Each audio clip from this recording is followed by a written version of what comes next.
Terima kasih atas kesempatan yang diberikan. Saat ini kami kelompok 4 akan mempresentasikan hasil diskusi kelompok kami.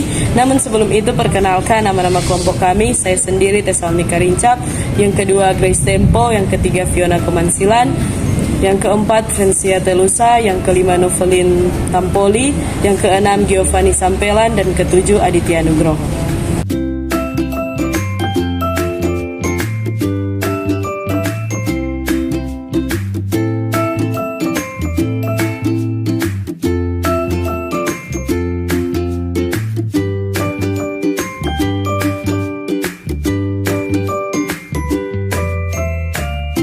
Prosedur order produksi. Dalam prosedur ini, surat order produksi dikeluarkan oleh bagian produksi berdasarkan order dari pembeli atau berdasarkan permintaan dari fungsi gudang. Adapun bagian-bagian yang terkait dalam prosedur order produksi adalah: yang pertama, bagian pemasaran. Proses order produksi dimulai dari adanya perkiraan penjualan yang dibuat oleh bagian pemasaran berdasarkan perkiraan permintaan dari pelanggan atau kebutuhan pelanggan dan sejarah penjualan sebelumnya. Surat perkiraan penjualan dikirim ke bagian produksi dan satu untuk arsip bagian pemasaran. 2. Bagian produksi. Bagian produksi akan menerima surat perkiraan penjualan dari bagian pemasaran. Berdasarkan surat tersebut, bagian produksi akan meminta bahan baku untuk melakukan proses produksi kepada bagian gudang dengan mengutarakan surat permintaan bahan baku. Ketiga, bagian gudang. Gudang menyiapkan dan mengirimkan bahan baku yang akan digunakan untuk proses produksi setelah menerima surat permintaan bahan baku dari bagian produksi. Prosedur permintaan dan pengeluaran bahan baku dari gudang. Prosedur ini digunakan oleh bagian produksi untuk meminta dan mengeluarkan baku dan bahan penolok dari bagian gudang. Adapun bagian-bagian yang terlibat dalam prosedur permintaan dan pengeluaran bahan baku dari gudang ini adalah: yang pertama, bagian produksi. Bagian produksi membuat surat permintaan bahan baku sesuai surat perkiraan penjualan dari bagian pemasaran. Kemudian diteruskan ke gudang. Surat permintaan bahan baku dibuat dalam 3 rangkap dengan distribusi sebagai berikut: 1 lembar gudang, 1 lembar keuangan administrasi, 1 lembar arsip. Kedua, bagian gudang. Berdasarkan surat permintaan bahan baku, gudang menyiapkan dan mengirim bahan baku yang diperlukan ke bagian produksi. Bagian gudang mengisi data dan membuat bukti atas permintaan dan pengeluaran bahan baku yang telah dilakukan. Bukti permintaan dan pengeluaran bahan baku diotorisasi oleh bagian gudang dan akan dibuat dalam 3 rangkap dengan distribusi sebagai berikut: 1 lembar produksi, 1 lembar keuangan administrasi, 1 lembar arsip. 3. Bagian keuangan dan administrasi. Bagian keuangan dan administrasi menerima 3 lembar surat dari bagian pemasaran, surat pesanan, produksi dan pengendalian mutu, material requisition, gudang, bukti permintaan dan pengeluaran bahan baku. Dari ketiga lembar surat di atas, bagian keuangan dan administrasi akan melakukan pencocokan atas data yang tertulis. Jika ketiga lembar surat tersebut cocok, maka bagian keuangan dan administrasi akan mencatat ke dalam kartu persediaan dan buku besar. Prosedur produksi selesai. Prosedur ini dilakukan oleh bagian produksi untuk merencanakan dan melaksanakan proses produksi untuk memenuhi permintaan atas perkiraan penjualan dari bagian pemasaran.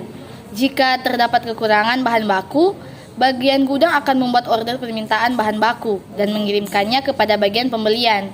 Setelah bahan baku yang diperlukan diterima, maka bagian produksi membuat surat order produksi sebanyak 3 rangkap dengan distribusi sebagai berikut.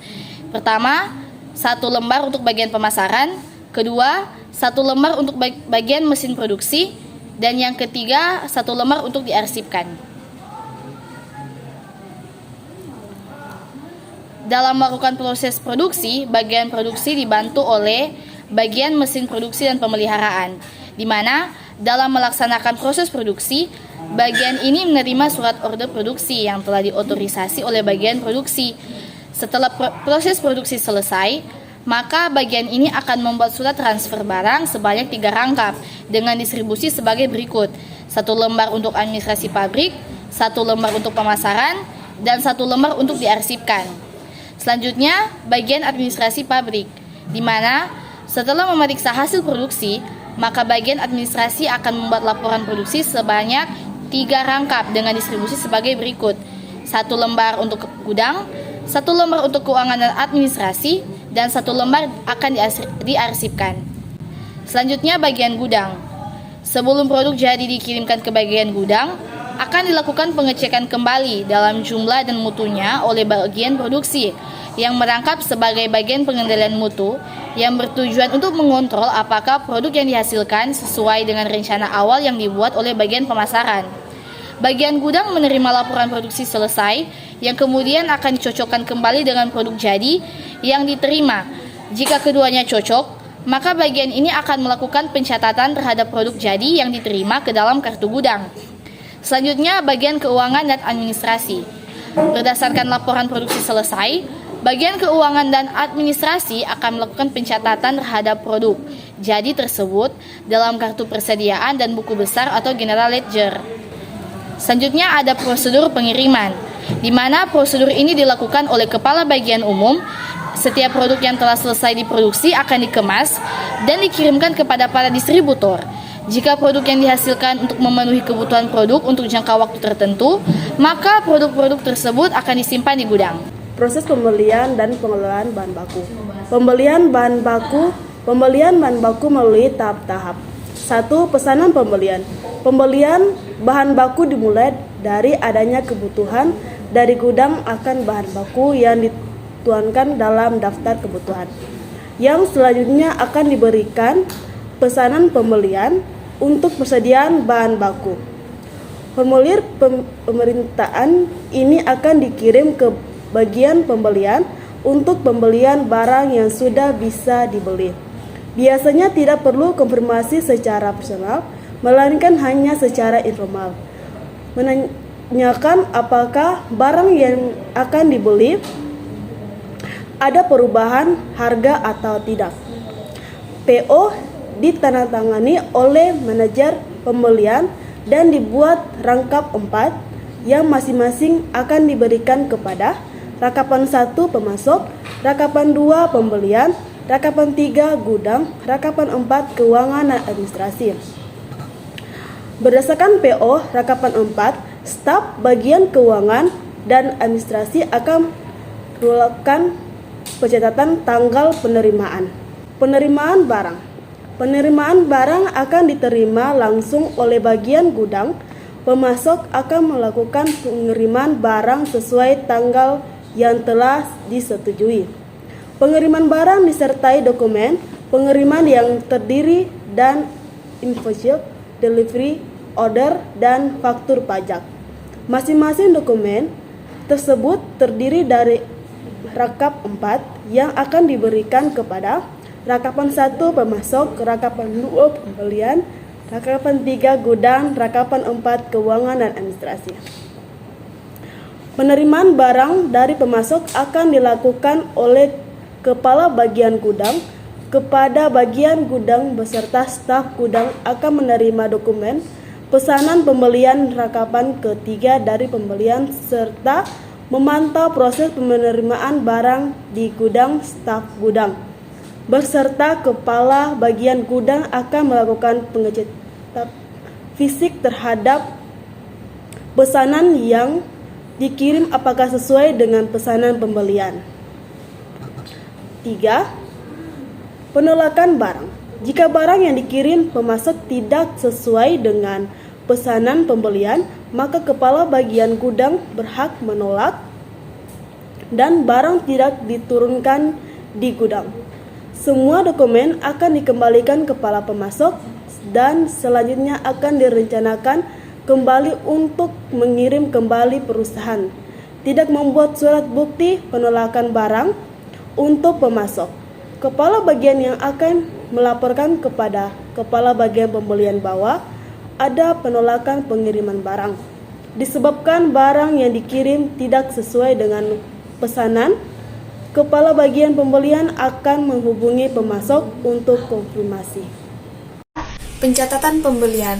Staf keuangan dan administrasi akan menerima rangkap keempat dari ketiga dokumen pengiriman barang. Staf keuangan dan administrasi akan mencocokkan tanggal penerimaan barang yang tertera pada PO dengan dokumen pengiriman untuk memastikan bahwa tagihan yang ada adalah tagihan akan barang tersebut yang sebenarnya. Dokumen-dokumen pembelian akan disatukan untuk kemudian dilakukan pencatatan. Dokumen pengiriman yang telah ditandatangani oleh kepala gudang, rangkap kedua akan diterima bagian pembelian. Setelah barang diterima, staf administrasi pembelian akan membuat tanda terima barang dengan slip material. Tanda terima ditandatangani oleh kepala bagian pembelian. Tanda terima berisi nama pemasok, nomor invoice, dan jumlah nominal pembelian. Tanda terima merupakan bukti bagian pembelian untuk diserahkan kepada kepala bagian keuangan bahwa invoice telah diterima dan benar. Slip material berisi nama dan jenis pesanan serta jumlah nominal pesanan sebelum dikenakan pajak. Slip material ditandatangani oleh staf administrasi pembelian kepada bagian pembelian direktur masing-masing. Dokumen dibuat rangkap 2, yaitu rangkap 1 keuangan dan administrasi, rangkap 2 arsip. Mencatat jurnal pembelian. Perusahaan menggunakan sistem pencatatan perpetual. Oleh sebab itu, setelah barang diterima dan dokumen penerimaan barang sudah diterima lengkap, kepala bagian keuangan dan administrasi akan melakukan pencatatan jurnal. Jurnal yang telah dibuat akan direvisi ulang oleh manajer keuangan dan administrasi. Pembayaran. Tanggal yang tertera pada tanda terima dan slip material dicocokkan oleh manajer keuangan dan administrasi dengan tanggal pengiriman pada dokumen sebelumnya. Setelah dokumen dibuat lengkap, manajer keuangan dan administrasi akan melaporkan kepada direktur. Direktur akan melaporkan langsung pada direktur utama untuk kemudian dibuat cek atau giro mundur. Cek atau giro mundur yang telah disetujui oleh direktur utama akan diserahkan kembali kepada direktur untuk diteruskan ke manajer keuangan dan administrasi. Cek atau giro mundur akan digunakan untuk melakukan pembayaran kepada pemasok saat penagihan. Proses ini tidak akan ditentukan berapa lama, tergantung kelengkapan dokumen dan waktu direktur utama. Tetapi tidak akan melewati waktu penagihan. Direktur utama akan konfirmasi ke manajer keuangan dan administrasi berhubungan dengan kebenaran dokumen. Sesuai dengan waktu yang telah disepakati untuk melakukan pembayaran, pihak pemasok akan kembali untuk menagih. Pihak pemasok akan membawa surat jalan rangkap ke-1, invoice rangkap ke-1, faktur pajak rangkap ke-1, dan diserahkan ke bagian pembelian. Dokumen tersebut akan ditukar oleh bagian pembelian dengan tanda terima untuk diserahkan ke bagian keuangan dan administrasi. Proses ini disebut juga kontrabon. Bagian keuangan dan administrasi akan melakukan pembayaran sesuai dengan jumlah nominal yang tertera pada tanda terima tersebut. Pemasok akan menerima slip PPN dan cek giro untuk pembayaran yang akan ditandatangani oleh direktur utama. Setelah melakukan pembayaran, bagian keuangan dan administrasi akan mengeluarkan transfer slip untuk membukukan pembayaran yang telah dilakukan dan ditandatangani oleh manajer keuangan, manajer pembelian, direktur utama. Pada transfer slip terdapat tanggal yang sesuai dengan tanggal jatuh tempo cek pembayaran. Transfer slip berisi jumlah pesanan, tipe pesanan, jumlah nominal, serta pajak. Dokumen ini hanya berupa bukti telah dilakukan pembayaran. Setelah cek atau giro mundur diserahkan oleh kepada bagian keuangan dan administrasi kepada pemasok, kepala bagian keuangan dan administrasi akan melakukan pencatatan jurnal. Pengelolaan bahan baku yang pertama, perencanaan kapasitas gudang. Barang yang masuk ke dalam gudang bermacam-macam jenis dan jumlah sesuai dengan kebutuhan pesanan. Masalah kapasitas gudang terhadap jumlah barang yang dipesan sudah direncanakan oleh kepala gudang. Pemesanan yang dilakukan selalu disesuaikan dengan kapasitas gudang dan persediaan yang masih ada di dalam gudang melalui kartu gudang tambahan Apabila kapasitas gudang tidak dapat menampung sekaligus, maka pemesanan akan dilakukan terhadap sesuai daya tampung gudang. Yang kedua, penempatan barang.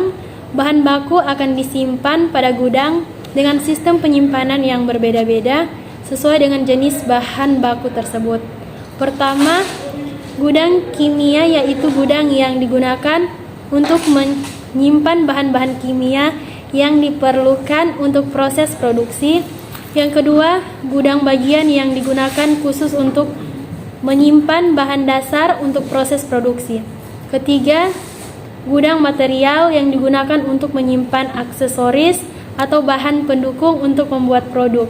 Selain itu, di gudang ini juga digunakan untuk proses produksi selesai, yaitu packing yang menyimpan bahan untuk packing. Di dalam gudang, rak untuk menyimpan barang diberi label nama sesuai dengan jenis barang sehingga memudahkan untuk mencari barang yang tidak hilang. Pemberian label juga bertujuan untuk memudahkan untuk memantau barang dan melakukan pengecek fisik barang. Penempatan barang akan dicek dan diawasi oleh kepala bagian gudang. 3. Penyimpanan dan perlakuan khusus barang. Penyimpanan barang dipisah-pisah sesuai dengan jenisnya untuk menghindari kerusakan bahan baku, terutama kimia. Gudang bahan kimia dibuat dengan keadaan yang berbeda dengan gudang lainnya, yaitu sirkulasi udara yang baik, pengaturan suhu ruang agar bahan kimia tidak terlalu panas ataupun terlalu dingin. Penyusunan bahan kimia tidak ada yang spesifik, hanya disusun sesuai dengan jenis bahan kimia tersebut. Pengaturan gudang dilakukan oleh staf gudang dan akan dicek kembali oleh kepala bagian gudang, kemudian disetujui. Pengaturan dan jumlah persediaan dalam gudang akan terdapat dalam kartu gudang tambahan dan akan ditunjukkan juga kepada manajer teknik. Pengeluaran barang. Sebelum proses produksi dimulai, minimal 14 hari sebelum bahan baku sudah tersedia semua. Waktu penyimpanan bahan baku di gudang tergantung dari pemasok menyediakan barang cepat atau lama. Tidak tertutup kemungkinan bahan baku hanya disimpan dalam gudang selama 1 hari, kemungkinan langsung masuk ke dalam proses produksi. Metode penataan barang selalu diinformasikan kepada staf gudang dengan sistem FIFO, artinya barang yang pertama datang agar lebih dulu dikeluarkan atau dipakai untuk mencegah bahan baku tidak terlalu lama disimpan dalam mutu barang menjadi berkurang. Pengelolaan bahan baku ini akan dipantau dan disetujui oleh kepala bagian gudang berdasarkan kartu gudang tambahan. Masing-masing bahan baku akan memulai proses produksi yang berbeda-beda sesuai dengan jenis bahan baku tersebut. Masing-masing bagian proses membutuhkan barang akan menghubungi bagian gudang melalui telepon sebagai tahap awal permintaan barang. Staf departemen yang membutuhkan barang akan membawa nota permintaan barang yang diserahkan kepada staf gudang. Staf gudang kedua akan menyimpan barang yang dibutuhkan sesuai dengan nota permintaan. Staf pertama akan menyiapkan dokumen bukti pengeluaran barang. Dokumen bukti pengeluaran barang akan diserahkan kepada kepala bagian gudang.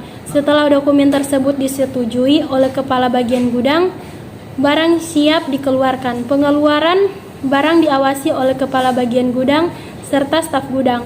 Barang yang keluar dari gudang disesuaikan dengan dokumen pengeluaran barang dan nota permintaan dari pemakai. Apabila tidak ada bukti pengeluaran barang atau belum disetujui oleh kepala bagian gudang, maka barang tidak dapat dikeluarkan dari gudang.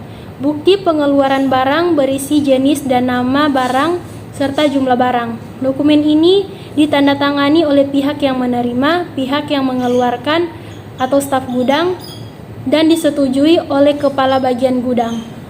Dokumen ini dibuat 2 rangkap, yaitu rangkap 1 untuk gudang, rangkap kedua untuk pemakai.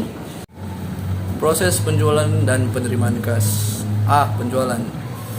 Prosedur penjualan perusahaan biasanya berasal dari salesman yang bertugas mendatangi para pelanggan dan mencatat permintaan setiap pelanggan dalam pesanan pelanggan sebanyak 2 rangkap. Di mana lembar 1 dikirim ke bagian penjualan dan lembar 2 untuk arsip salesman. 1. Setelah menerima pesanan pelanggan dari salesman atau melalui telepon dan fax bagian, penjualan membuat invoice, surat jalan dan faktur pajak masing-masing sebanyak 5 rangkap. Selanjutnya, seluruh dokumen dikirim ke manajer pemasaran untuk persetujuan kredit. 2. Setelah mendapat persetujuan kredit, maka bagian penjualan menyerahkan dokumen-dokumen tersebut ke bagian gudang. 3. Bagian gudang menyiapkan barang-barang sesuai dengan dokumen tersebut. Selanjutnya, dan menyerahkan barang-barang tersebut beserta ketiga dokumen tersebut ke bagian pengiriman atau supir. Setelah itu, bagian gudang akan melakukan pencatatan pada kartu gudang. Setelah menerima barang-barang yang akan dikirim beserta dokumen-dokumen yaitu invoice, surat jalan dan faktur pajak masing-masing sebanyak 5 rangkap, maka bagian pengiriman melakukan pengecekan dan pencocokan antara barang-barang yang akan dikirim dengan dokumen-dokumen tersebut. Setelah cocok, bagian pengiriman mengantar barang-barang tersebut ke pelanggan sesuai dengan alamat yang tertera di surat jalan. Setelah menyerahkan barang ke pelanggan, bagian pengiriman meminta tanda tangan pelanggan atau penerima barang pada surat jalan, invoice dan faktur pajak. 5. Selanjutnya, surat jalan lembar 1 dan lembar 5. Invoice dan faktur pajak lembar 5 diserahkan ke pelanggan, sedangkan surat jalan lembar 2 dan 3, invoice lembar 1, 2, dan 3 diserahkan ke bagian keuangan dan administrasi, dan surat jalan serta invoice lembar 4 diserahkan ke piutang. Bagian keuangan dan administrasi menerima surat jalan, invoice, dan faktur yang sudah ditandatangani oleh pelanggan. Berdasarkan dokumen tersebut, bagian keuangan dan administrasi membuat jurnal penjualan. 7. Semua piutang yang timbul didukungkan ke buku besar piutang dan dicatat dalam kartu piutang masing-masing pelanggan. 8. Bagian piutang membuat daftar umur piutang atau aging schedule dan mengirim surat nanti mukat itu dan mengirim surat konfirmasi atau konfirmasi nanti potong itu konfirmasi atau confirmation letter kepada debitur setiap piutang jatuh tempo. Sistem penerimaan kas. Pada saat piutang jatuh tempo, bagian piutang akan membuat daftar tagihan yang akan diserahkan ke bagian penagihan bersama-sama dengan invoice dan faktur pajak yang asli. 2. Penagihan membawa dokumen ke pelanggan dan pelanggan akan memberikan sejumlah uang tunai, cek atau giro sebesar angka yang tercantum dalam invoice ke penagihan perusahaan. 3. Penagihan memberikan uang tunai, cek atau giro yang diterima dari pelanggan ke bagian kasir. 4. Berdasarkan uang tunai, cek atau giro yang diterima, bagian kasir akan mencocokkan jumlahnya dengan tercantum dalam invoice. 5. Setelah jumlahnya tercocok, maka bagian kasir akan membuat bukti penerimaan kas atau bank yang terdiri dari 2 rangkap, dan kasir akan menyimpan uang tunai, cek atau giro yang diterimanya ke dalam berangkas, di mana kunci berangkas dipegang oleh kasir dan juga kepala kasir.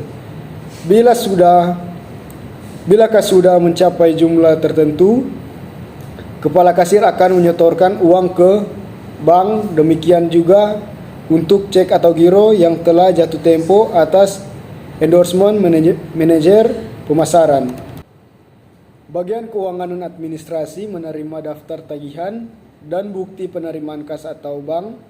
Lembar 1. Berdasarkan kedua formulir tersebut, bagian keuangan dan administrasi akan mencocokkannya dengan surat jalan, invoice, dan faktur pajak. 9. Setelah cocok, maka bagian keuangan dan administrasi akan menjurnal transaksi penerimaan kas atau bank. 10. Selanjutnya, bagian keuangan dan administrasi akan melakukan posting ke dalam buku besar perkiraan penerimaan kas dan mencatatnya pada kartu piutang serta kartu tambahan piutang. 11. Pada setiap akhir bulan, bagian keuangan dan administrasi akan melakukan rekonsiliasi bank.